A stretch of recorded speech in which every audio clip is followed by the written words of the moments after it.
ইল্লাল্লাহ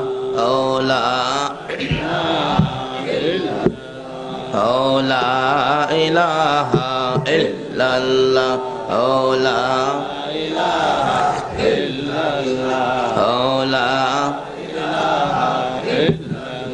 হায়াতের মালিক যেই আল্লাহ, মৌতের মালিক সেই আল্লাহ। লা ইলাহা ইল্লাল্লাহ লা ইলাহা ইল্লাল্লাহ লা ইলাহা ইল্লাল্লাহ মুহাম্মাদুর রাসূল সাল্লাল্লাহু আলাইহি ওয়াসাল্লাম। সম্মানিত আজকের এই ফুটন্ত কলি যুব সংঘের উদ্যোগে বৃষ্টি বাদলের দিনে বিশাল আয়োজনে মাননীয় সভাপতি সাহেব, অতি সম্মানী নাইবে নবী, দীঘার উলামায়ে কেরাম, বাবার বয়সের মুরব্বিয়ানে ইজাম, দিনদার ইমানদার যুবক ভাইয়েরা, পর্দার আড়ালের মা ও বোনেরা, অতি আদরের স্কুল কলেজ মাদ্রাসার ছাত্র ভাইয়েরা, সকলের প্রতি আমার সালাম। আসসালামু আলাইকুম ওয়া রাহমাতুল্লাহি ওয়া বারাকাতুহু। ওয়া আলাইকুম আসসালাম ওয়া রাহমাতুল্লাহি ওয়া বারাকাতুহু। আমি সকলের কাছে জানতে চাই, আমরা বাংলাদেশের মানুষ, বাংলা হিসাবে এই মাসটার নাম কি?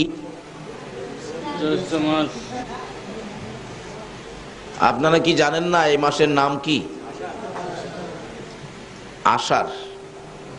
আষাঢ় কি শুরু হয়েছে নাকি? জ্যৈষ্ঠই তো রয়েছে, শুরু হয় নাই। বাংলা হিসাবে এই মাসের নাম হলো জ্যৈষ্ঠ। জ্যৈষ্ঠের আগে যে একটা মাস ছিল, সেইটা জানি কি মাস ছিল? বৈশাখ। খালি বৈশাখ, এটার সাথে একটা শব্দ ব্যবহার করা হয়, যেটা হলো কাল বৈশাখ। যে বৈশাখের মধ্যে কাল বৈশাখ লাগানো আছে, তাহলে বোঝা গেল এই বৈশাখের বাই তো হলো জ্যৈষ্ঠ। তারা তো দুই ভাই একসাথে মিলা, দুইজনে মিলা এক ঋতু। 6 ঋতুর দেশে বৈশাখ জ্যৈষ্ঠ দুই ভাই হলো এক ঋতু। তো এই ঋতুর কাজ হলো ঘর ভাঙ্গা, লঞ্চ ডুবানো, নৌকা ডুবানো, ঘাস ভাঙ্গা, মানুষ মারা, এইলো তাদের কাজ। বৃষ্টি বাদল ঝড় তুফানের মাসই হলো বৈশাখ আর জ্যৈষ্ঠ মাস। গ্রাম এলাকাতে যাদের কাঁচা ঘরবাড়ি আছে, তারা দেখবেন বৈশাখ মাস আইবার আগেই ঘরদর মজবুত করে। কেন? বৈশাখের এই তুফানের ভয়ে, ঝড় বৃষ্টির ভয়ে। তবে বৈশাখের ঝড় বৃষ্টির ভয়ে যদি চৈত্র মাসে ঘরের পালাখিলা বদলাইয়া মজবুত করতে পারে, আমাদের এই দেহটার মধ্যে, এই ঘরটার মধ্যে একদিন মৃত্যুর তুফান আসবে কিনা বলুন তো? এই ঘরে একদিন মৃত্যুর তুফান আসবে না? বৈশাখের ঝড় তুফানের ভয়ে যদি চৈত্র মাসে কাঁচা ঘর বাড়ি মজবুত করে, তাহলে আমাদের এই ঘরের মধ্যে মৃত্যুর তুফান লাগার আগে এই ঘরটাকেও বেজাল চরিত্র দূর করে একটু মজবুত করা দরকার আছে কিনা বলুন তো? যদি দরকার থাকে, যদি মনে করেন আমরা এই দেশ ছেড়ে দিতে হবে, একদিন সাদা কাফন পরে কবরে যেতে হবে, তাহলে অল্প সময়ের জন্য কোরআন হাদিসের আলোচনা শোনার উদ্দেশ্যে ঘর ছেড়ে, বাড়ি ছেড়ে, বিছানা ছেড়ে আল্লাহ আল্লাহ রাসূলের প্রেম আর ভালোবাসা নিয়ে এই মাহফিলের মধ্যে চলে আসুন। কারণ এই দিনে মাহফিল বৃষ্টি বাদলকে দোষ দিবার কিছু নাই, এটা বৃষ্টির মাসই। এটা কিন্তু ওয়াজ মাহফিলের মাস না, এটা বৃষ্টির মাস।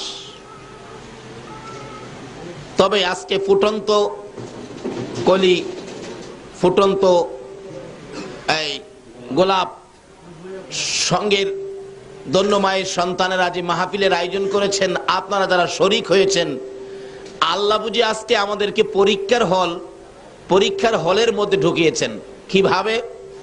কারণ ভালো দিনে তোমরা তো ওয়াজ মাহফিলে যাও, দেখি বৃষ্টি বাদলে তোমরা ওয়াজ মাহফিলে কে কে যাইতে পারো, ইমানি শক্তি কার কত আছে দেখি। আজকে আমাদের যদি মেট্রিক পরীক্ষা, এসএসসি অথবা এসএসসি পরীক্ষা হতো, বলুন তো আমাদের ছাত্র ছাত্রীরা আমার আর দিও না যন্ত্রণা, হায়রে দন যদি হইতাম দনি যাইতাম সোনার মদিনা, হায়রে দন যদি দনি যাইতাম সোনার মদিনা। আল্লাহুম্মা সাল্লি আলা সাইয়্যিদিনা মুহাম্মাদ বালাগাল উলা বিকামালিহি কাশাফাদ দুজা বিজামালিহি হাসনাত সাল্লু আলাইহি। বলতেছিলাম আল্লাহ বুঝি আজকে আমাদেরকে পরীক্ষা করতেছেন আখিরি নবীর উম্মতের এই শেষ যুগে, ফিতনার যুগে আমাদের ইমানি পাওয়ার কত আজকে পরীক্ষা করবেন। কারণ ভালো দিনে আমরা আল্লাহ রাসূলের তালাশে যাই, বৃষ্টি বাদলের মধ্যেও আমরা যাই কিনা, আমাদের ইমানি শক্তি কত, এটা বুঝি আজকে আল্লাহ পরীক্ষা করে দেখবেন। বাস্তবে আসুন, আমাদের দেশের ছাত্র ছাত্রীরা যখন পরীক্ষা দিতে যাবে পরীক্ষার হলে, আচ্ছা বলুন তো বৃষ্টি থাকলেও তারা ভিজে রিকশায় করে পরীক্ষা দেওয়ার জন্য রওনা হয় কিনা? সাধারণ একটা দুনিয়ার পরীক্ষায় বৃষ্টি বাদলের মধ্যে পরীক্ষার হলে যাইতে ব্যস্ত হয়ে যায় ছাত্র ছাত্রীরা। ওই পরীক্ষা দিয়ে কেউ পাস করবে, কেউ ফেল করবে। আর পরীক্ষা দিয়ে লেখাপড়া করে পাস করেও এমনও ছাত্র ছাত্রী আছে জীবনে চাকরিও পায় নাই, এরপরেও তারা বৃষ্টিতে ভিজে ঝড় তুফানের মধ্যে পরীক্ষার হলে যাইতে ব্যস্ত হয়ে যায়। আজকে বুঝি আল্লাহ আমাদের এই আখিরি নবীর উম্মতের ইমানি পাওয়ার কত, যে নবীর উম্মতের জন্য নবীর সাথে আমার আল্লাহ কথা দিয়েছে, বন্ধুগো তোমার উম্মতের মধ্যে এক একজন ইমানদারের জন্য আমি আল্লাহ 10টা পৃথিবীর সমান একটা জান্নাত আমি বাজেট করে দিলাম। 10টা পৃথিবীর সমান একটা জান্নাত যেই নবীর উম্মতকে দেওয়া হবে। ইমানি পাওয়ার কত আছে এটা কি আল্লাহ কি না দেখাই দিবে মনে করেন? আজকে আল্লাহ ডাকতেছে, দেখি আমার আখিরি নবীর উম্মতের ইমানি পাওয়ার শক্তি কত আছে, আমার 10টা পৃথিবীর সমান একটা জান্নাত তারা নিতে পারবে কিনা, এটা আজকে দেখতে চাই। আল্লাহ বুঝি বৃষ্টি বাদনের দিনে এই মাহফিলের আয়োজন, ফুটন্ত কলি যুব সংঘের উদ্যোগে মাহফিলের আয়োজন করে এই এলাকার মানুষের ইমানি শক্তি কত, জান্নাত কাকে দিবেন সেই পরীক্ষার হল বানিয়ে আল্লাহ আমাদেরকে এখানে বসিয়েছেন। যে মায়ের সন্তানদেরকে মাহফিলে বসার তৌফিক দিয়েছেন, যে মায়ের সন্তানদের কষ্টের পরিশ্রমের বিনিময়ে মাহফিলের আয়োজন করেছেন, সে আল্লাহ যাদেরকে এভাবে কবুল করেছেন, আসুন সকলে মিলে আমরা সেই আল্লাহর শুকর আদায় করে বলি একবার আলহামদুলিল্লাহ। আলহামদুলিল্লাহর আওয়াজটা এটা ইমানি শক্তির আওয়াজ হলো না, আর একটু গর্জিয়াস হতে হবে। আমরা যে নবীর উম্মত, এই নবীর উম্মত হওয়ার জন্য কিতাব খুললে পাওয়া যায় নবী রাসূলগণ পর্যন্ত দরখাস্ত করতেন। এর মধ্য থেকে হযরত ঈসা আলাইহিস সালাতুস সালামের দরখাস্ত আমার আল্লাহ কবুল করেছেন আখিরি নবীর উম্মত হিসাবে। নবী হয়ে যেই নবীর উম্মত হওয়ার জন্য পাগল ছিলেন, আজকে আমরা সে নবীর উম্মত হয়েছি। আমাদের আওয়াজটা আরেকটু গর্জিয়াস হইলে ভালো হয়, আর একটু জোরে বলুন আলহামদুলিল্লাহ, মাশাআল্লাহ। আমরা যেভাবে আল্লাহর শুকর আদায় করেছি নিশ্চয়ই আল্লাহ খুশি হবেন। খুশি যদি করতে পারি তাহলে আমরা কিছু নিতে পারবো, কারণ খুশি না করতে পারলে নিব কি দিয়ে? আল্লাহ রাব্বুল আলামিন কুরআন শরীফে বলেছেন, লাইন শাকারতুম লাআযীদান্নাকুম ওয়া লাইন কাফারতুম ইন্না আযাবি লাশাদীদ। যারা আমার কিছু পায়া, যারা আমার শুকর আদায় করবে, আল্লাহ নিজে বলতেছেন আমি তাদের জন্য আমার পক্ষ থেকে আমি নিয়ামত বাড়ায়া দিব। এই মাহফিলে বসে আমরা আল্লাহর শুকর আদায় করে যারা আল্লাহকে খুশি করেছি, আল্লাহ এক্ষুনি বলতেছেন ফেরেশতারা শোনো, যারা আমাকে শুকর আদায় করে খুশি করেছে আজকের মাহফিলে বসে আমি তাদের জন্য 3টা পুরস্কারের বাজেট করলাম। জোরে বলুন তো কয়টা পুরস্কারের বাজেট করলো? আল্লাহু আকবার। অন্যান্য নবী রাসূলের উম্মতের দিত পুরস্কার একটা করে, আর আজকে আমরা আখিরি নবীর উম্মত বিদায় আল্লাহ আমাদের জন্য পুরস্কার বাজেট করে 3টা। এই 3টা বাজেট একসাথে কোন নবীর উম্মতের আল্লাহ দেয় নাই। আজকে সেই নবী আমাদের নবী, সেই নবী উম্মতের মায়ায় সোনার মদিনায় শুয়ে আছেন। আমার আল্লাহ বলেছেন, নবী গো, তুমি তো এই দেশ থেকে বিদায় হতে হবে, এই দেশের সময় তো তোমার শেষ। আমি তোমার জন্য আমার আরশের ডাইন পাশে আমি তোমার রাখা, তুমি থাকার ব্যবস্থা আমি করতে চাই। রাসূল দুইটা চোখের পানি ছেড়ে দিলেন, প্রভু গো, না না, তোমার আরশে আমি যাব না। বন্ধু, তাহলে সিদরাতুল মুনতাহায় তোমার জন্য সুন্দর ব্যবস্থাটুকুন আমি করতে চাই। আমার নবী চোখের পানি ছেড়ে দেন, প্রভু গো, না না, সিদরাতুল মুনতাহায় যাব না। বন্ধু, তাহলে জান্নাতুল ফিরদাউসে তোমার ব্যবস্থাটুকুন করে দেয়।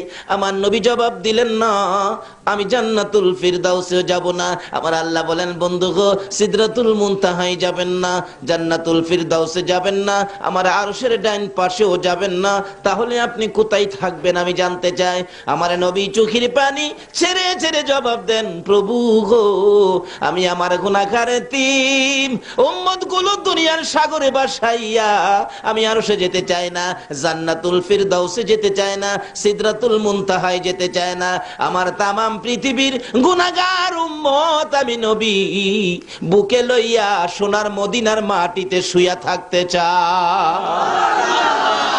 এই নবীর মায়া আমাদের মহব্বত থাকা দরকার আছে কিনা বলুন তো? এই নবীর মায়া মহব্বতে পারবেন রাত্রে কিছু সময় দিতে? আচ্ছা, চলুন যাই, মদিনায় যাই। ছেড়ে দে নৌকা মাঝি, যাব মদিনায়। বলুন, ছেড়ে দে নৌকা মাঝি, মদিনাতে কান্দে নবী উম্মতের মায়ায়, মদিনাতে কান্দে নবী উম্মতের মায়ায়। ছেড়ে দে নৌকা মাঝি, যাব মদিনায়, ছেড়ে দে নৌকা মাঝি। নবীর প্রেমে পাগল হইয়া 7 সমুদ্র পারি দিয়া, নবীর প্রেমে পাগল হইয়া 7 সমুদ্র পারি দিয়া, নবীর রওজা জিয়ারতে হব রওয়ানা, নবীর রওজা জিয়ারতে হব রওয়ানা। ছেড়ে দে নৌকা মাঝি, যাব মদিনায়, ছেড়ে দে নৌকা মাঝি, যাব মদিনা। নবী মদিনাতে আছে শুইয়া গুনাহগার উম্মতের মায়া, মদিনাতে আছে গুনাহগার উম্মতের মায়া। সেই নবীরই প্রেমে সবাই পাগল হও না, সেই নবীরই প্রেমে সবাই পাগল হও না। ছেড়ে দে নৌকা মাঝি, যাব মদিনা, ছেড়ে দে নৌকা মাঝি, যাব মদিনা। মদিনাতে কান্দে নবী উম্মতের মায়া, মদিনাতে কান্দে নবী উম্মতের মায়া। ছেড়ে দে নৌকা মাঝি, যাব। ইনশাআল্লাহ আর ভয় নাই। মহব্বত আর একটু দরুদ শরীফ পড়ুন। আল্লাহুম্মা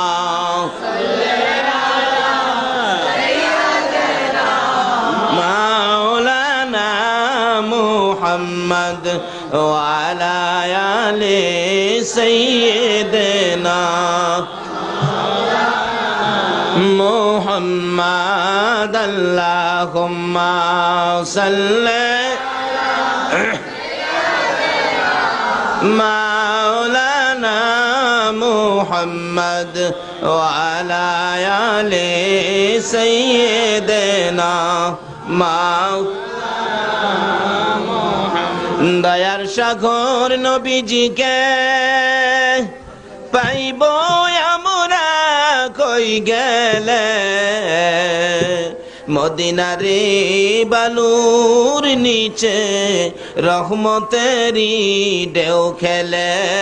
আল্লাহুম্মা সাল্লি আলা সাইয়্যিদিনা মাওলানা মুহাম্মদ ওয়া আলা আলি সাইয়্যিদিনা মাওলানা। بلغ العلا بكماله كشف الدجى بجماله حسنت جميع خصاله صلى। আমি বলতেছিলাম, আমরা যে নবীর উম্মত, যে নবী না হলে জগতের কিছু হতো না, সে নবীর উম্মত বিধায় আজকের মাহফিলে যারা আল্লাহর শুকর আদায় করেছেন আল্লাহকে খুশি করার উদ্দেশ্যে, আল্লাহ খুশি হয়ে আপনার আমার জন্য বাজেট দিয়েছেন, সেই বাজেট জানি কয়টা দিল? জোরে বলতে হবে কয়টা? আর কোন নবী রাসূল একসাথে, কোন নবী রাসূলের উম্মতের বাজেট একসাথে তিনটা হতো না, তারা পাইতো একটা, কিন্তু আমরা পাইলাম কয়টা? প্রথম নম্বরে বাজেট হলো যারা এই মাহফিলে বসে আছেন, দাঁড়িয়ে আছেন, আল্লাহ এখন ঘোষণা দিতেছেন এত রাত্রে ফেরেশতারা রে, তারা এইভাবে বৃষ্টির মধ্যে ইমানি শক্তি নিয়ে বসে আছে। আমি তো আমার বন্ধুর সাথে কথা দিয়েছি, বন্ধু গো তোমার তো এক একজন ইমানদার উম্মতকে 10টা পৃথিবীর সমান জান্নাত দেব, কারণ জান্নাত দিতে হলে আর তারা জান্নাত নিতে হলে তাদের জীবনে গুনাহ থাকতে পারবে না। গুনাহগার তো জান্নাতে যাইতে পারবে না। একটা কাজ করো, জান্নাতে যাওয়ার জন্য তাদের প্রথম পুরস্কার হলো আজকের মাহফিলে যারা বসে আছে, দাঁড়িয়ে আছে, আমি আল্লাহ সকলের জীবনের গুনাহগুলো ক্ষমা করে দিলাম। প্রথম পুরস্কারটা হলো জীবনের গুনাহ ক্ষমা। অথচ অন্যান্য নবী রাসূলের উম্মতের বেলায় দেখুন, তারা কোনো গুনাহ হইলে ক্ষমার জন্য কানতে কানতে চোখে গাও হয়ে যেত। আদম নবীর মতো নবী একটা অপরাধের জন্য, একটা গুনার জন্য, একটা কথা অমান্যের কারণে 350 বছর পর্যন্ত কাটছে। এমনকি আদম নবীর জীবনীতে পাওয়া যায় উনি কানতে কানতে চোখের পানিতে এই গালের গোশতগুলো পয়সা হাড্ডিগুলি বাহির হয়ে গেছে। 350 বছর কাদার পর জিগাই, খোদা গো এত কাদা কাঁদি তোমার কি মায়া লাগে না? আমার আল্লাহ কয়, আদম রে তুই যে কান্দা কাঁদোস এই কাদাই তো আমার তোর প্রতি মায়া হয় না। একদিন আদম নবী দেখে আরশের দিকে তাকায়া একটা সুন্দর নাম দেখা যায় আমার আল্লাহর নামের সাথে, লা ইলাহা ইল্লাল্লাহ মুহাম্মাদুর রাসূলুল্লাহ সাল্লাল্লাহু। আদম নবী জিগায়, প্রভু গো তোমার নামের সাথে এই নাম কার দেখা যায়? আমার আল্লাহ মুস্কি মুস্কি হাসেন, রে আদম এটা এমন এক বন্ধুর নাম রে, যে বন্ধু না হইলে তুই আদম হতি না। আদম বলেন, এ কি আবার কথা? আমি তো জানি সর্বপ্রথম তুমি আমাকে বানাইছো, আবার এই নাম দেখা যায় কার সাথে লাগাইছো? আমার আল্লাহ বলেন, আদম রে নামটা যার তুমি দেখো ইনি আমার বন্ধু, যার উসিলায় কুল কায়নাত সৃষ্টি করেছি, যার উসিলায় আরশ কুরসি লৌহ কলম বানাইছি, যার উসিলায় আদম তুরে বানাইছি, যার উসিলায় রে ফেরেশতা কুল বানাইছি, ইনি আমার বন্ধু রে আদম, ইনি আমার বন্ধু, যাকে খুশি করার জন্য আমি আল্লাহ পাগল পাগল হয়ে যা। আমার এই বন্ধুকে খুশি করতে আমার ইচ্ছা হয়। সকল নবী রাসূলের ইচ্ছা হলো আল্লাহকে খুশি করবে, আর আল্লাহর ইচ্ছা হলো আমার নবী আপনার আমার নবীকে খুশি করবে। আজকে আমরা সে নবীর উম্মত। আদম নবী বলেন, খোদা গো তাহলে তোমার বন্ধু হলে তোমার বন্ধুর নামের দোহাই দিলাম, তুমি আমার ডাকটা আমার দোয়াটা তুমি কবুল করো না, আমার কান্দাটা কবুল করো। আল্লাহ বলেন, আদম রে আজকে তোর কান্না মজা হইছে, যা আমার বন্ধুর খাতিরে তোকে মাফ করে দিলাম। এখন বলে কান্না মজা হয়, যে নবীর দোহাই দিলে আল্লাহর কাছে কান্না, আদম নবীর কান্না মজা হয়। আমরা সে নবীর উম্মত। আদম তো 350 বছর কান্নার পরে নবীর দোহাই দিলে আল্লাহ কবুল করেছেন। আমরা সে নবীর উম্মত, আমাদের কোনো দোহাই নাই, চোখের পানি দেখলেই আল্লাহ কই, বন্ধু গো আমি তো হেরারে মাফ করে দিছি, মাফ চাই না, মাফ দিতে পাগল। আল্লাহ বলেন, বন্ধু গো আমি তোমার উম্মতের সুযোগ পাইলেই তো মাফ করে দিই। আজকের মাহফিলে যারা আসছেন শুকর আদায় করেছেন আল্লাহর, আল্লাহ বলেন, বন্ধু আমি মাফ করে দিলাম তোমার উম্মতের। এই প্রথম পুরস্কার। আরো পুরস্কার, 2 নাম্বার পুরস্কার হলো হেদায়েত। হেদায়েতের বাংলাটা হবে পরিবর্তন। বলুন তো আপনাদের দেখি 2 নাম্বার পুরস্কার পাইছেন কিনা। আচ্ছা আপনাদের মনে এখন কি ইচ্ছা বাসায় চলে যাবেন, নাকি এই বৃষ্টির মধ্যেও বসে আর কিছুক্ষণ ওয়াজ শুনবেন? মনটা কি এরকম কয়? তাহলে বোঝা গেল 2 নাম্বার পুরস্কার পাইছেন তো, পরিবর্তন অর্থাৎ হেদায়েত। এই মাহফিলে বরকত পাওয়ার উপযুক্ত আপনারা, আল্লাহ কবুল করেছে 2 নাম্বার পুরস্কার দিয়ে।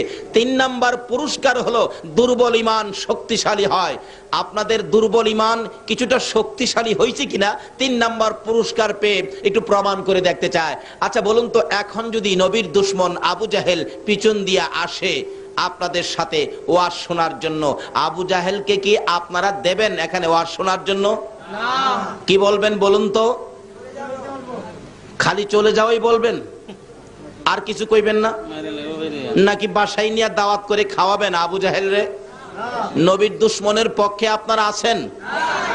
নবীর দুশ্মন রাখবেন নাকি তাড়াবেন? কে কে তাড়াবেন দেখি?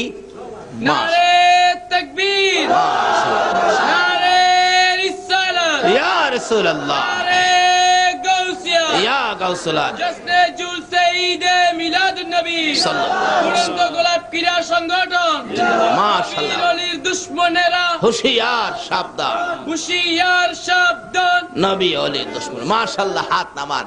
তাইলে 3 নাম্বার পুরস্কারও বুঝি আপনারা পাইলেন, কিন্তু 3 নাম্বার পুরস্কার পেয়ে আপনারা নবীর দুশ্মনের মোকাবেলায় যাবেন, হাত তুললেন, নবীর দুশ্মন তাড়াবেন, তাও আপনারা হাত তুললেন, কিন্তু সাহসটা বুঝি হইল, আওয়াজটা হইল না। একটু জোরে আওয়াজ দেন তো, নারে তাকবীর, আল্লাহু আকবার, নারে রিসালাত, নারে গাউসিয়া। মাশাআল্লাহ, এইবার বোঝা যায় আপনারা 3 পুরস্কার পাইলেন। এখন পুরস্কার পাইলেন, এখন যাবেন কোথায়? আচ্ছা, এখন যদি নবীর পক্ষ থেকে কোনো ডাক আসে, আপনারা কি নবীকে খুশি করার জন্য যাবেন? এতক্ষণ তো আল্লাহকে খুশি করার জন্য কিছু করলাম, এখন কি নবীকে খুশি করা দরকার আছে কিনা বলুন তো? নবীকে খুশি করতে যদি এখন কোনো ডাক আসে, আপনারা যাবেন? আল্লাহু আকবার। যদি যান তাহলে জান্নাত পাবেন। নবীর ডাকে যারা ঘর থেকে বাহির হয়েছে, আল্লাহ তাদের জন্য জান্নাতটাকে জমিনের মধ্যে পাঠায়া দিয়েছে। আমার নবীর ডাকে যারা যাবে গো, আমার আল্লাহ বলেন, আমার বন্ধুকে পাওয়ার জন্য যারা ঘর থেকে বাহির হয়, এক কদম সামনে বাড়ে আমার নবীকে খুশি করার জন্য, সে কদমটা যেন আমার জান্নাতের দিকে আগাইয়া দেয়। নবীকে যারা ভালোবাসতো, নবীকে যারা খুশি করত, নবীর জন্য যারা পাগল ছিল, কিভাবে ডাকতো? হাদিস শরীফ খুঁজলে পাওয়া যায়, আমার নবী একদিন 2টা চোখের পানি ছেড়ে ছেড়ে কাঁদতেছেন। সাহাবীরা জড়ো হয়ে যায়, ইয়া রাসূলুল্লাহ, এইভাবে চোখের পানি ছেড়ে ছেড়ে কেন কাঁদেন, আমরা জানতে চাই। আমার নবী জবাব দেন, সাহাবীরা রে, আমার অতি আদরের একজন সাহাবীকে আমি চিঠি দিয়ে পাঠাইছিলাম এক বাদশার দরবারে, রাস্তার মধ্যে আমার সাহাবীকে ধরে গলাটা কেটে ফেলছে রে, কলিজাটা খুলে ফেলছে, তারপরেও লাশটা গাছের মধ্যে ঝুলাইয়া রাখছে। আমার চিঠি খানি অপমান করেছে, তোরা পারবি নি রে আমার চোখের পানি মুছতে, আমার ওই সাহাবীর রক্তের প্রতিশোধ নিতে পারবে কিনা? সাহাবীরা জড়ো হয়ে যায়।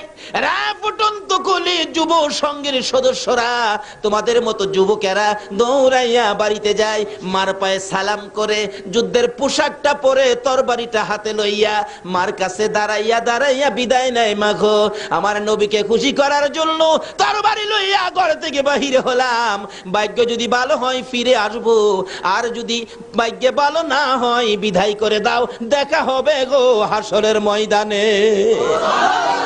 মা, নবীকে খুশি করার জন্য তরবারি হাতে নিয়েছি, যদি ভাগ্য থাকে আসবো, না হয়তো দেখা হবে হাসরের ময়দানে। নবীর সামনে জড়ো হয়ে যায় সকল সাহাবীরা, আমার নবীর চোখের পানিগুলো জর্জর করে পড়তেছে। আমার আল্লাহ বলেন, বন্ধুগো, তোমাকে যারা খুশি করার জন্য আসবে, আমি আল্লাহ অটোমেটিকলি খুশি হইয়া যাইব। বন্ধুগো, আমি যদি তোমার জন্য এত কিছু করতে পারি, আর তোমার জন্য যদি আমার বান্দারা কিছু করে, আমি আল্লাহ সব তাদেরকে দিব, কোনো চিন্তার কারণ নাই। এবার সাহাবীরা জড়ো হয়ে যায় মুতার যুদ্ধে যাওয়ার জন্য। মুতার যুদ্ধের ময়দানে চারপাশে জড়ো হয়ে গেলে রাসূল বলেন, এই যুদ্ধের প্রধান সেনাপতি বানাবো আমি আমার পালিত পুত্র যায়েদ ইবনে হারেসাকে। যায়েদ ইবনে হারেসা বলেন, ইয়া রাসূলুল্লাহ, আমি তো রাজি। শোনো যায়েদ, তুমি যদি শহীদ হয়ে যাও, বলুন তো রাসূল যাকে জুদি লাগায়া শহীদের কথা বলে, সেই জুদিটা কি কনফার্ম কিনা? নবীজির কথার মধ্যে কোনো ব্যস্কম আছে? যায়েদ বলেন, ইয়া রাসূলুল্লাহ, আমি রাজি, তুমি যদি শহীদ হও, রাসূলের কথাই শহীদ হব, তাতে কোনো দ্বিধা করব না। যায়েদ যখন রাজি হয়ে যায়, আমার নবী বলেন, দ্বিতীয় সেনাপতি হবে জাফর ইবনে আবু তালিব। হযরতে আলী রাদিয়াল্লাহু তাআলা আনহুর ছোট ভাই, আপন ছোট ভাই, খুব সুন্দর চেহারা ছিলেন। হযরতে আলী ছোট ভাই জাফর ইবনে আবু তালিব সামনে দাঁড়াইলে রাসূল বলেন, জাফর ইবনে আবু তালিব রে, যুদ্ধের ময়দানে দ্বিতীয় সেনাপতি তোমারে বানাইতে চাই, তুমি রাজি কিনা? জাফর বলেন, হুজুর আমি রাজি। জাফর রে, তুমি যদি শহীদ হয়ে যাও। জাফর বলেন, ইয়া রাসূলুল্লাহ, আপনি নবীকে খুশি করার জন্য শহীদ হব, আমার কোনো আপত্তি থাকতে পারে না। আমার রাসূল বলেন, জাফর রে, তোমার আপত্তি থাকতে পারবে না, কিন্তু তোমার যে ছোট্ট ছোট্ট দুইটা ছেলে আছে, ছেলেরা যদি কান্দে আব্বু আব্বু কইয়া। এবার জাফর বলেন, ইয়া রাসূলুল্লাহ, ছেলেরা কাঁদুক, তাতে আমার কোনো আপত্তি নাই, ছেলেরা যেখানে মনে চায় সেখানে যাক, আমি রাসূলের কথা মানতে যাইয়া যুদ্ধের ময়দানে শহীদ হব, জান্নাতের দরজায় যায়া দাঁড়াইব। আমার নবী বলেন, জাফর রে, যাও যাও, তোমার পরের সেনাপতি হবে আব্দুল্লাহ ইবনে রাওয়াহা। আব্দুল্লাহ ইবনে রাওয়াহার সামনে হাজির, হুজুর আমি তো রাজি, তুমি যদি শহীদ হও হুজুর আমিও শহীদ হব, তাতে আমি কোনো দ্বিধা করব না, আপনার কথা মানব, আপনাকে ভালোবাসা দিব। ঠিক আছে, যাও, সকলে বিদায় নিয়ে আসো। বিদায় নিয়ে আসতেছে, একের পরে এক লম্বা ঘটনা। বিদায় নিয়ে এসে নবীর সামনে দাঁড়াইতেছে। আমার নবীর পালিত পুত্র যায়েদ ইবনে হারিসাকে ডেকে বলেন, যায়েদ রে, তুমি তো প্রধান সেনাপতি হবে, আমাকে খুশি করার জন্য তুমি কি সেনাপতির দায়িত্ব পালন করতে রাজি? এবার যায়েদ বলেন, হুজুর আমি এক কুঠিবার রাজি, তুমি বিদায় নিয়ে আসো। হুজুর গো, সবাই বিদায় নিয়ে আসতে গেল, আমি কার কাছ থেকে বিদায় আনবো? আমার তো মা নাই, বাবা নাই। আমার নবী বলেন, যায়েদ রে, আমার পালিত পুত্র হিসাবে অনুমতি দিলাম, হুজরার ভিতরে ঢুকো, তোমার মা আয়েশার কাছ থেকে তুমি বিদায় নিয়ে আসো। যায়েদ ইবনে হারিসা পর্দার ভিতরে ঢুকে, হুজরার ভিতরে ঢুকে মা আয়েশা সিদ্দিকা রাদিয়াল্লাহু তাআলা আনহার পায়ে সালাম করতেছেন। মা আয়েশা মাথায় হাত দিয়ে চোখের পানি ছেড়ে দিয়ে বলতেছেন, মউত, আমার পালিত পুত্র যায়েদ যুদ্ধের ময়দানে যাবে, প্রধান সেনাপতি হবে, রাসূল বলেছে যায়েদ যদি শহীদ হয়।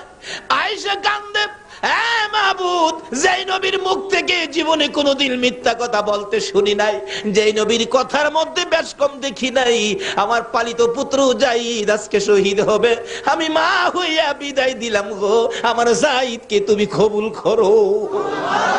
যায়েদ ইবনে হারিসা মার পায়ে সালাম করে নবীর সামনে হাজির, চোখের পানিগুলো মুছতেছেন। আমার নবী বলেন, যায়েদ রে, বিদায় আনছো? হুজুর বিদায় আনছি।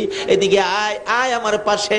আমার নবী নিজে যায়েদের গায়ে যুদ্ধের পোশাক পরাইয়া তরবারিটা হাতে উঠাইয়া দিয়ে বলতেছেন, যায়েদ, প্রধান সেনাপতির দায়িত্ব দিলাম রে আমি রাসূলের হাতে, দেখি কিভাবে প্রধান সেনাপতির দায়িত্ব পালন করবি। উঠো দেখি, ঘোড়ার উপরে উঠো। চট করে লাফ মেরে ঘোড়ার উপরে উঠছেন, তরবারি হাতে নিয়ে বলতেছেন, ইয়া রাসূলুল্লাহ, বলুন তো আপনি খুশি হইবেননি? জীবন দিতে যায় জিজ্ঞেস করে আপনি খুশি হবেননি? আপনারা কি পারবেন এই রাত্রের কিছু সময় দিয়ে আমার রাসূলকে খুশি করতে? কে কে রাজি, হাত তুলে দেখান। মাশাআল্লাহ, নারে তাকবীর, নারে রিসালাত, নারে গাউসিয়া, জশ্নে জুলসে ঈদ মিলাদুন নবী হযরতুল আল্লামা আলহাজ তোফাজ্জল হোসেন সাহেব, উড়ন্ত গোলাপ ক্রীড়া সংগঠন। ছেড়ে দে নৌকা মাঝি যাব মদিনায়, ছেড়ে দে নৌকা মাঝি যাব মদিনায়, মদিনাতে কান্দে নবী উম্মতের মায়ায়, মদিনাতে কান্দে নবী উম্মতের মায়ায়, ছেড়ে দে নৌকা মাঝি যাব মদিনায়, ছেড়ে দে নৌকা মাঝি যাব মদিনায়, নবী মদিনাতে আছে শুইয়া, গুনাহগার উম্মতের মায়া, মদিনাতে আছে গুনাহগার উম্মতের মায়া, সেই নবীরই প্রেমে সবাই পাগল হও না, সেই নবীরই প্রেমে সবাই পাগল হও না, ছেড়ে দে নৌকা মাঝি যাব, ছেড়ে দে নৌকা মাঝি যাব মদিনা, ছেড়ে দে নৌকা মাঝি যাব মদিনা, সেই নবীর প্রেমে পাগল হইয়া, সাত সমুদ্র পারি দিয়া, নবীর প্রেমে পাগল হইয়া, সাত সমুদ্র পারি দিয়া, নবীর রওজা জিয়ারতে হব রওয়ানা, নবীর রওজা জিয়ারতে হব রওয়ানা, ছেড়ে দে নৌকা মাঝি যাব মদিনা, ছেড়ে দে নৌকা মাঝি যাব মদিনা। ভাই সাহেব, কষ্ট হইতেছে আপনাদের? সাহাবীরা জীবন দিত নবীর জন্য, আমরা কি একটা রাত্র দিতে পারবো না? নবী খুশি হবে না বেজার হবে? বলে হুজুর আমরা রাতের খবর কি নবী পাইবো? আসল কি নবীজি মদিনায় আছে কিনা বলুন তো? এখন সজাগ না ঘুমো? আপনারা কে কে কি করতেছেন নবী দেখতেছে কিনা? আল্লাহু আকবার। কে কার চেহারার রং কত, কে কতটুকু উঁচা, কার বাবার নাম কি, কার মায়ের নাম কি, সমস্ত ঠিকানা CSR খতিয়ান সহ আমার নবী দেখে। তাহলে এখন নবী খুশি হবে না বেজার হবে? আল্লাহ বলবেন বন্ধু গো, এরা কি তোমার পাগল? আমার রাসূল রওজা পাক থেকে এখন আর বসে না, শোয়া না, এখন বসে গেছে। আল্লাহ বলেন আমার বন্ধু রওজারে পর্দাগুলো উঠাইয়া দাও। রাসূল এখন বাংলাদেশের দিকে তাকিয়ে আছে। এই ফুটন্ত কলি সোনার ছেলেদের আয়োজনের এই মাহফিলের দিকে তাকিয়ে রাসূল দুইটা হাত বাড়ায় ডাকতেছে, প্রভু গো আমার এই পাগলদের কি তুমি মাপ দিবা না? আমার আল্লাহ বলতেছেন বন্ধু গো, যাদের জন্য তুমি মাপ চাও এটা কি আমি ফিরাইতে পারি? যাও, তোমার চাওয়া মাফ আমি কবুল করে নিলাম। জোরে জোরে কোন সুবহানাল্লাহ। এই মাপ রাসূল যদি আমাদের জন্য আল্লাহর দরবারে দরখাস্ত করে মাপের জন্য, আল্লাহ মাফ করে দিবে। এই মাপ পাইছি কিনা এটাও তো বোঝা দরকার। ভাই সাহেব মিথ্যা কথা কইেন না, মাপ পায়া থাকলে মনটা শান্তি লাগবে, ভালো লাগবে, বসে থাকতে ইচ্ছা করবে। এখন কি আপনাদের অশান্তি লাগে নাকি শান্তি লাগে? বসে থাকতে ইচ্ছা হয় না? বাসায় যাইবেন গা? আচ্ছা কে কে বাসায় যাইবেন গা একটু হাত তুলে দেখান তো। একজনে হাত তুলছে, পিছনে যাইবো গা। আসলে এটা বুঝতে পারছে না কথাটা আর কি। কে কে বাসায় যাইবেন গা এটা বলছিলাম আর কি।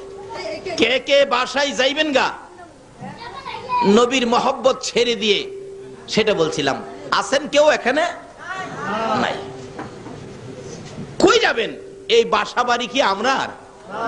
এই বাসা বাড়ির মধ্যে কত মানুষ আগে ছিল, এখন তারা কেউ নাই। আমরা যারা আছি আমরাও একদিন এই ফার্নিচার থাকবে, বিল্ডিং থাকবে, দোকান থাকবে, বাড়ি থাকবে, শুধুমাত্র মানুষ থাকবে না।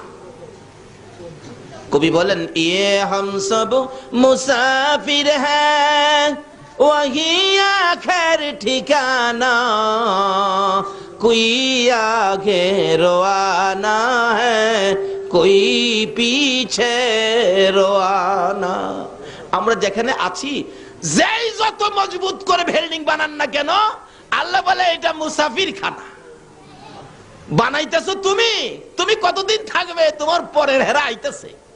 বলে হুজুর কোন কি বাস্তবে নিবেন? আসেন, যাদের 4 বছরের বাচ্চা আছে, 3.5 বছর, 4.5 বছরের বাচ্চা আছে, রাত্রে আজকে রাত্রে ঘুমের থেকে উঠাইয়া, 5 তলা বিল্ডিং করছেন তো, ঘুম থেকে উঠাইয়া ডাইকা টাইনা কুলে উঠাইয়া বলবেন আব্বু বলো তো এই বিল্ডিংটা কার? দেখবেন বাচ্চাটা আপনার কুলে থেকে বলবে বিল্ডিং আমার। বলো তো এই সেগুন কাঠের বক্স খাট এটা কার? দেখবেন বাচ্চা বলবে আমার। আপনি বললেন হ্যাঁ বেটা আমার রোজগারের পয়সা দিয়ে বানাইলাম বিল্ডিং, খাট পালং ফার্নিচার, তোর হইলো কিভাবে? বাচ্চা দেখবেন আপনার কুলে থেকেই বলবে ও আমার দি। এটা প্রমাণ করেন। আল্লাহ বলেন এখনই তোর বাচ্চা তোর কুলে থেকে কয় তুই যেটা বানাইছস এইটা বলে হ্যাঁ।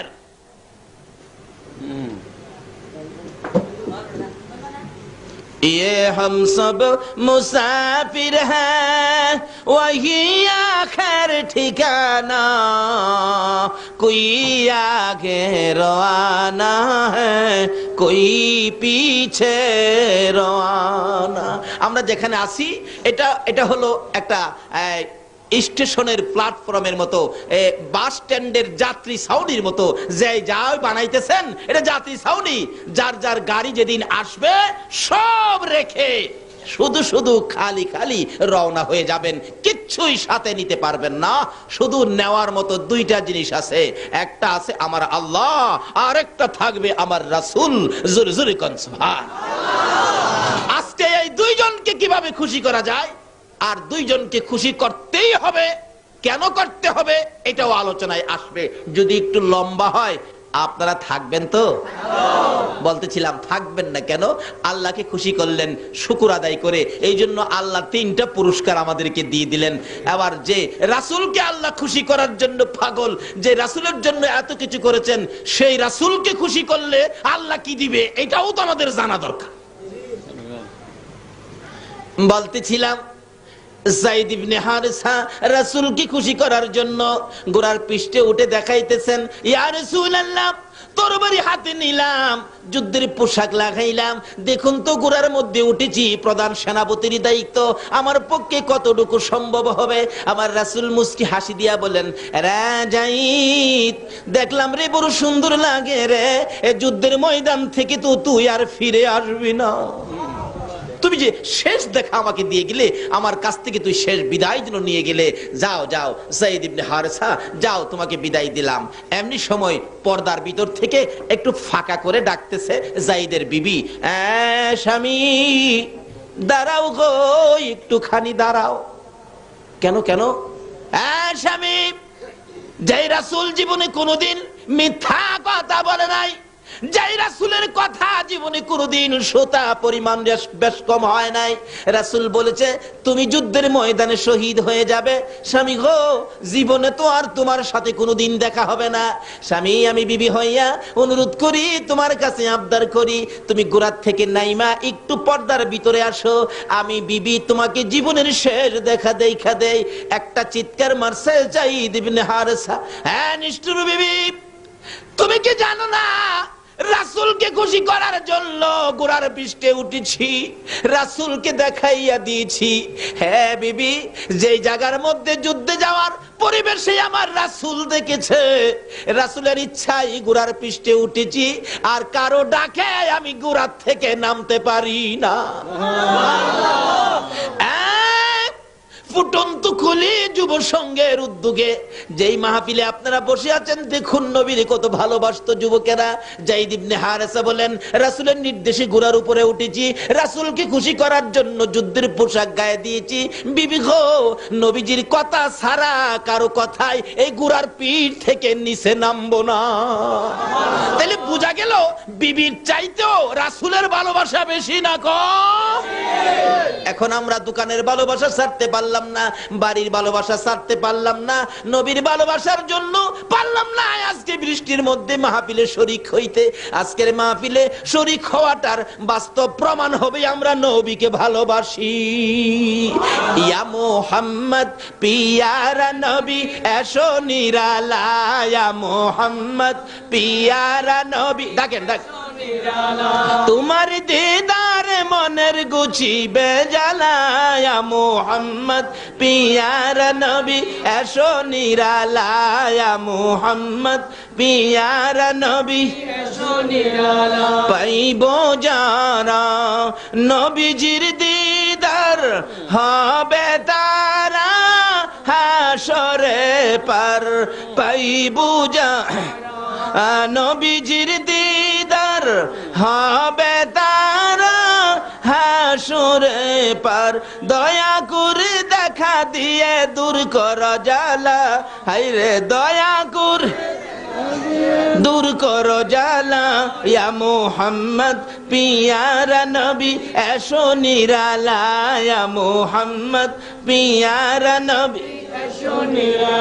আসুন কিভাবে নবীর দেখা নিরালা হবে এই রাস্তাগুলি খুঁজে বের করবো আজকে, আল্লাহ যদি তৌফিক দেন। সকলে বলুন আমিন।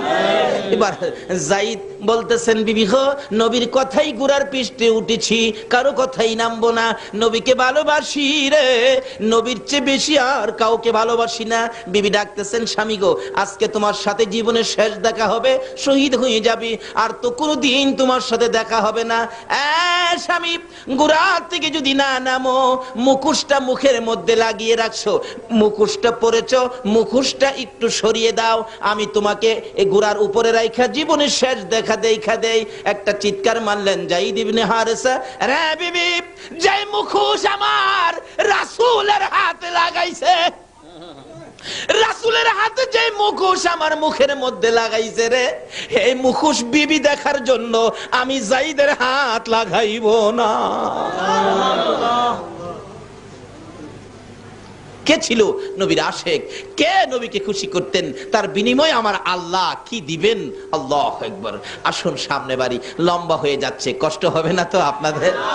আর কি, রাত্র তো এটাই, কালকে তো আর এখানে আপনারা কেউ আসবেন না, কালকে এখানে কেউ থাকবেন না, আমিও আসবো না। কাজী একটা রাত্র যখন জীবনের হায়াতের মধ্যে নবীর প্রেমে সময় দেওয়ার জন্য আল্লাহ কবুল করেছেন, আরো তো বহুত মানুষ আছে এই এলাকার মানুষ, তারা তো আসতে পারলো না। আল্লাহ যে আপনাদেরকে কবুল করেছেন, বাস্তব পক্ষে শুকরিয়ার ব্যাপার।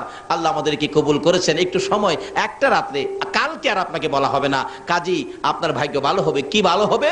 আখিরি মনাদাতে নিজেরাই টের পাবেন, মিয়া আমাকে বলতে হবে না, নিজেরাই টের পাবেন আপনারা কি কি পাইছেন আজকের মাহফিলে। সেজন্য বলছি একটু কষ্ট হইলেও বসুন, আর একটু মহব্বতে দরুদ শরীফ পড়ুন। আগে বাড়তেছে আল্লাহুম্মা সাল্লি আলা সাইয়্যিদিনা মুহাম্মাদ, আল্লাহুম্মা সাল্লি আলা সাইয়্যিদিনা, গরম না তো, গরম চলে দিবে, মাদানা বিয়ানা মাওলানা মুহাম্মাদানা, যার নাম হলো ফুরন্ত গোলাপ,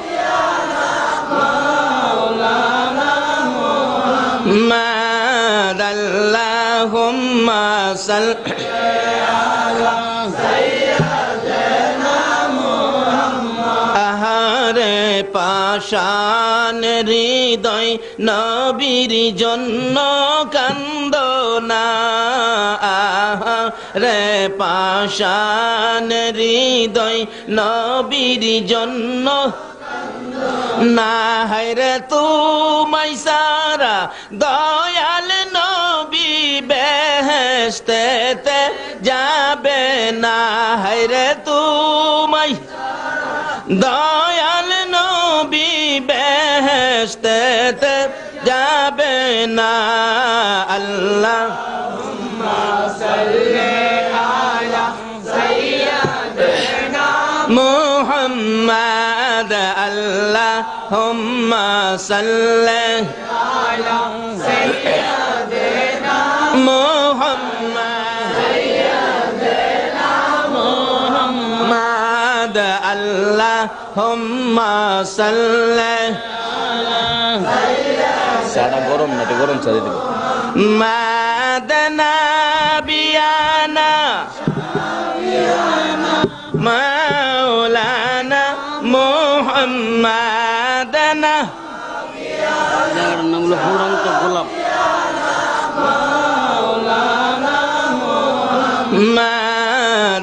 মাদাল্লাহুম্মা সাল্লি আলা সাইয়্যিদিনা মুহাম্মাদ। আহারে পাষাণ হৃদয় নবীর জন্য কান্দনা, আহারে পাষাণ হৃদয় নবীর জন্য না, হায়রে তুমাই সারা দয়াল নবী বেহেশতেতে যাবে না, হায়রে তুমাই দয়াল নবী বেহেশতেতে যাবে না।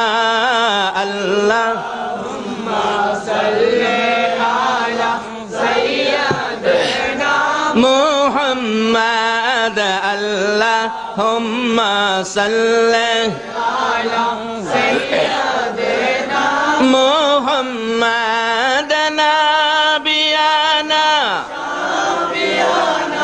মাওলানা মুহাম্মাদ, নাবিয়ানা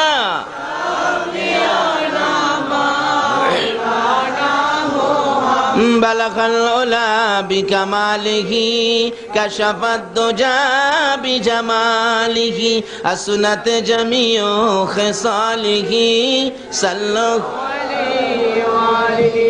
বলতেছিলাম নবীকে খুশি করার জন্য যাই তৈর হয়ে যায়, দুনিয়ার কারো কথা মানতে রাজি না, নবীর কথাই মানবো। কেন? নবীকে খুশি করার জন্য। দ্বিতীয় সেনাপতি হযরতে জাফর ইবনে আবু তালিব বাড়িতে যায়, জীবনের শেষ বিদায় নিবে। দুইটা বাচ্চা দৌড়ায় কাছে আসছে, আব্বু কোথায় যাবেন, কিসের জন্য তৈয়ার হচ্ছেন? বাচ্চা দুইটার দিকে তাকায় না, না জানি মায়া হইয়া যায়। বিবি পাশে দাঁড়াইয়া বলেন, স্বামী গো, অন্যদিন কোথাও গেলে বাচ্চাদের মাথায় হাত বুলান, বাচ্চার দুই গালে চুমা দেন, বাচ্চাদেরকে আদর করে জিজ্ঞেস করেন কি আনবো, কি খাইবা, কি তোমাদের দরকার। আজকে কেন বাচ্চাদের দিকে তাকান না, বাচ্চার মাথায় হাত বুলান না, বাচ্চাদের দুই গালে চুমো দেন না? হযরতে জাফর ইবনে আবু তালিব বলেন, বিবি কোনো প্রশ্ন করবে না, আমি রাসূলকে খুশি করার জন্য রওনা হয়েছি। যুদ্ধের ময়দানে যাবরে বিবি, কোনো প্রশ্ন আমাকে করবে না। জাফর ইবনে আবু তালিবের বিবি বুঝি ফেললেন, এবার বুঝি কঠিন সমস্যা হতে পারে। ও স্বামী, আসুন আপনাকে নিয়ে একটু দোয়া করি। কি দোয়া করবি? হ্যাঁ স্বামী, প্রত্যেক যুদ্ধে যাওয়ার সময় আপনি দোয়া করেন আর আমি আমিন আমিন বলি। আজকে একটা শর্ত, আমি বিবি দোয়া করব, আপনি আমিন বলবেন, ঠিক আছে? দুইটা বাচ্চা জাফর ইবনে আবু তালিবের দুই পাশে বসে বাবার সাথে কচি দুইটা হাত বাড়াইয়া দিছে। জাফর ইবনে আবু তালিব একবার ডান দিকে চায়, আবার বাম দিকে চায়, মাউত! এই কচি হাত আর তো বাবার সাথে বাড়াইতে পারবে না। এই কচি কচি বাচ্চারা জীবনে তো আর কোনোদিন বাবা কইয়া ডাকতে পারবে না। মাবুদ গো, তাতে আমার কোনো দুঃখ নাই, আমি কি তোমার রাসূল খুশি করতে পারবো? কচি কচি বাচ্চা ফালাইয়া যায় যুদ্ধের ময়দানে রাসূলকে খুশি করার জন্য। আজকে আপনারা পারলেন না বাচ্চাদেরকে বিছানায় ঘুম পাড়াইয়া মাহফিলে শরীক হয়ে রাসূল খুশি করতে। কারা আসছেন খুশি করার জন্য? নিশ্চয়ই আপনার মা। আপনারা যখন মায়ের পেটে ছিলেন, মা এই নবীর উপর দুরূদ শরীফ পড়ছিল, দুরূদের তাসীর আপনাদের গায়ে আছে বিদায় আজকে আপনারা এই মাহফিলের মধ্যে শরীক হয়েছে। যাদের গায়ে দুরূদের তাসীর আছে, এখনো দেখবেন বাসার থেকে দরজাটা খুলে বলবে, বিবি গো, আর মনটা মানে না, দরজাটা বন্ধ কর, আমি মাহফিলে যাই। যারা এই মাহফিলের দিকে পাও বাড়াচ্ছেন, নিশ্চয়ই আপনাদের পাও কদম খুলু জান্নাতের দিকে আগায়া যাচ্ছেন। বলতেছিলাম, জাফর ইবনে আবু তালিব বলেন, বিবি দোয়া করো। বিবি অনেক কিছু বললেন, শেষ কালিম শেষ মুহূর্তে বলতে চাইতেছেন, আমার স্বামীকে যুদ্ধের ময়দান থেকে বীর বিক্রমের মতো যুদ্ধ করাইয়া আবার বাড়িতে ফিরাইয়া দিও। এই কথাটা বলার আগে হযরতে জাফর ইবনে আবু তালিব বিবির হাতে তরবারি দিয়ে আঘাত করে বলেছেন, বিবি রে, এই দোয়া করিস না, রাসূল বলেছে আমি যুদ্ধের ময়দানে শহীদ হব রে, আমার পরের সেনাপতি হবে আব্দুল্লাহ ইবনে রাওয়াহা। এই দোয়া যদি সমস্ত পৃথিবীর মানুষে করে ফিরে আসার জন্য, এই দোয়া আমার আল্লাহর দরবারে কবুল হবে না। আরে নবীর প্রেমের পাগল যারা প্রেম খেলা খেলে, হাই রে নবীর প্রেমের পাগল যারা প্রেম খেলা খেলে, নবীর প্রেমে ওয়াস করনি দন্ত দেই ফেলে, নবীর প্রেমে ওয়াস করনি দন্ত দেই ফেলে, নবীর প্রেমের পাগল যারা প্রেম খেলা খেলে, হাই রে নবীর প্রেমের পাগল যারা প্রেম খেলা খেলে। হানজালা পাগল ছিল নবীর প্রেমে জীবন দিল, হানজালা পাগল ছিল নবীর প্রেমে জীবন দিল, গোসল করাইলো তারে ফেরেশতার দলে, গোসল করাইলো তারে ফেরেশতার দলে, নবীর প্রেমের পাগল যারা প্রেম খেলা খেলে, হাই রে নবীর প্রেমের পাগল যারা প্রেম খেলা খেলে। পাগল ছিলেন হযরত আলী, সূর্যের সাথে কথা বলি, পাগল ছিলেন হযরত আলী, সূর্যের সাথে কথা বলি, নামাজে আমি পড়লে তুমি যাইবে রে তলে, নামাজে আমি পড়লে তুমি যাইবে পায়ের তলে নবীর প্রেমের পাগল যারা খেলে, হাইরে নবীর প্রেমের পাগল বলতেছিলাম।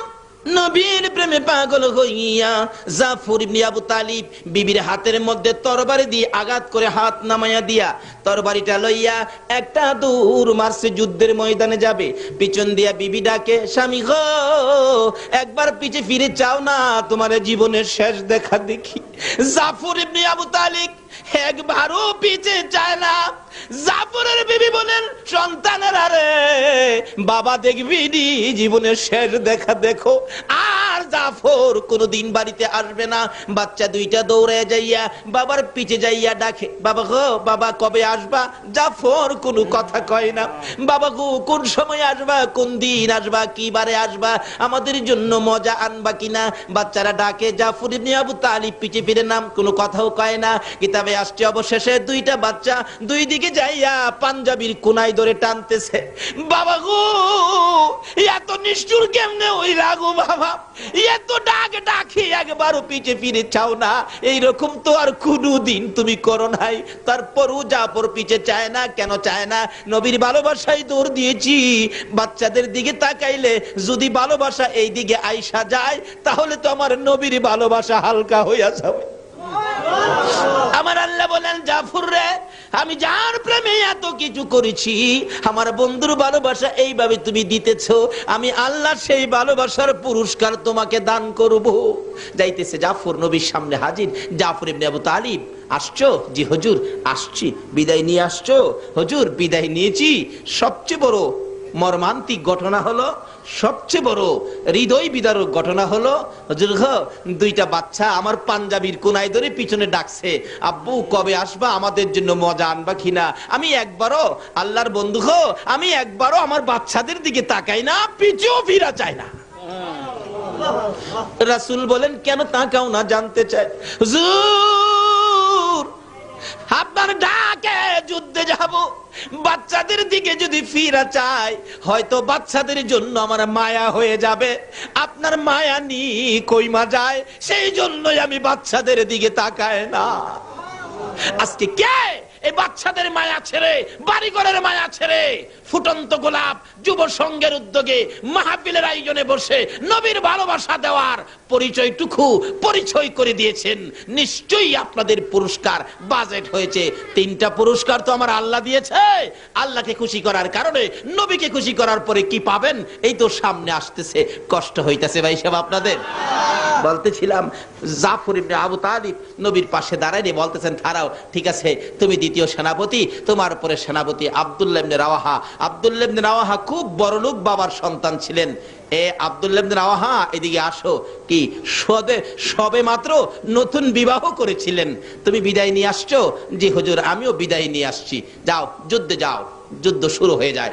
মুতার যুদ্ধের ঘটনা।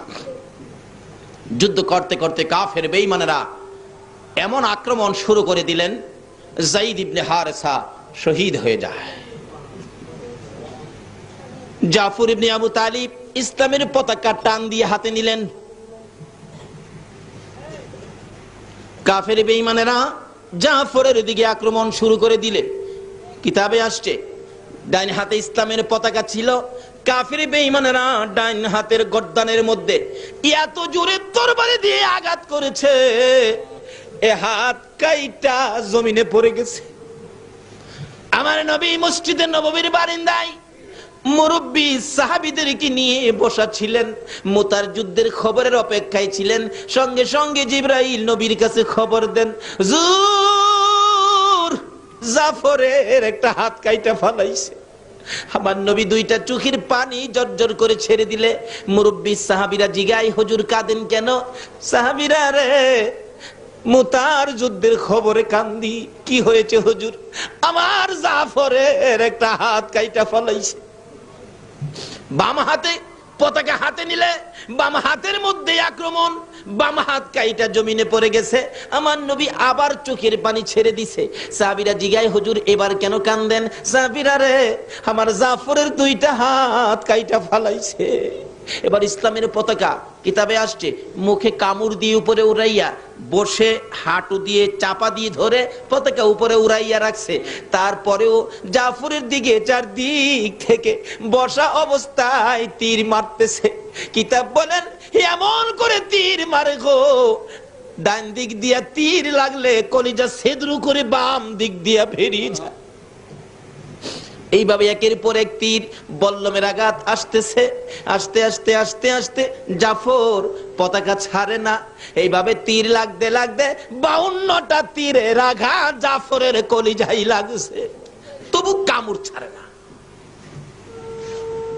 আব্দুল্লাহ ইবনে রাওয়াহা বলেন আমি দৌড়াইয়া যাইয়া জাফরের কামড় দেওয়া হাঁটু চাপা দেওয়া পতাকা ধরে বলতেছি, জাফর রে ছেড়ে দাও, ছাড়ে না। আমি বললাম কানে কানে, ও জাফর, আমি কোনো কাফের বেঈমান নই, আমি মুসলমান সৈন্যদের থেকে নবীর ঘোষিত 3 নম্বর সেনাপতি আব্দুল্লাহ ইবনে রাওয়াহা, পতাকাটা ছেড়ে দাও। এবার আব্দুল্লাহ ইবনে রাওয়াহা বলেন পতাকার মধ্যে ধরে এই পরিচয় টুকুন দেওয়ার পরে সঙ্গে সঙ্গে মুখের কামড় ছুটে গেল, হাঁটুর চাপা ছেড়ে দিল, চিত হয়ে জাফর জমিনে পড়ে গেল। আমি পতাকা হাতে নিয়ে নিলাম। এমন সময় আমার নবী মসজিদে নববীর বারিন্দায় বসে বসে চোখের পানি ছেড়ে ছেড়ে বলেন, সাহাবীরা রে নাই আমার জাফর না।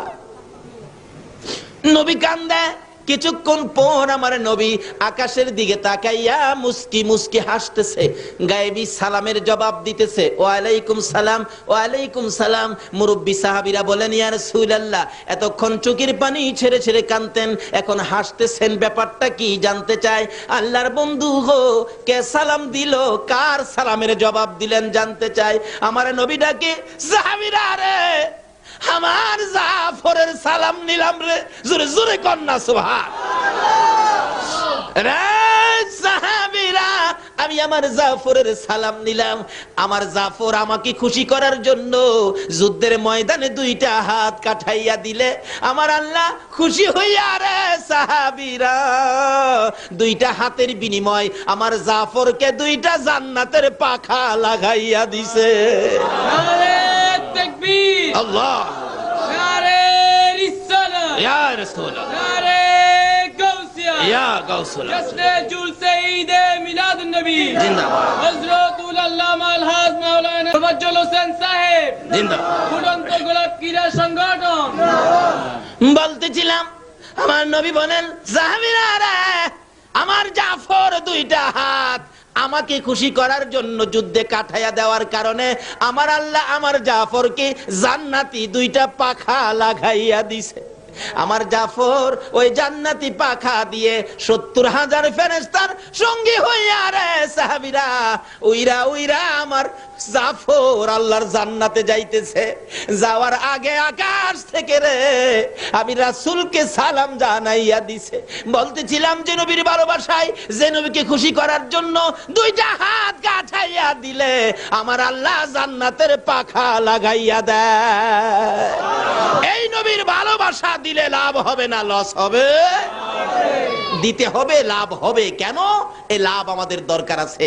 আল্লাহকে খুশি করতে হবে, রাসূলকে খুশি করতে হবে। এর মধ্যে ওয়াজ করতে গেলে সারা রাত্রের দরকার। আমি আমার আলোচনা যেদিকে করেছি ওইদিকে আলোচনায় যেতে হবে। আসুন আগে বাড়ি, আমি আমার মেন আলোচনায় যাই।